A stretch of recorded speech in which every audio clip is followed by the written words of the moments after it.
The following is a statewide priority activation of the emergency alert system. An extreme situation is ongoing in Missouri at the point in time.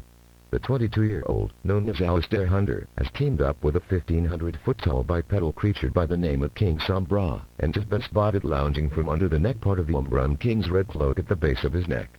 More information on this alien king can be found at the FBI website.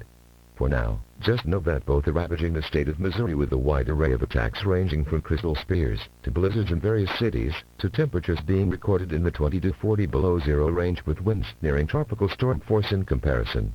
Please stay away from both of these individuals as they are hostile. Stay tuned to local media outlets for more information, and most importantly, if your fire goes out, you will die and be converted into an Umbrum. Do not let your fire or source of heat extinguish. That is the only way to survive this attack. Do it for all humanity.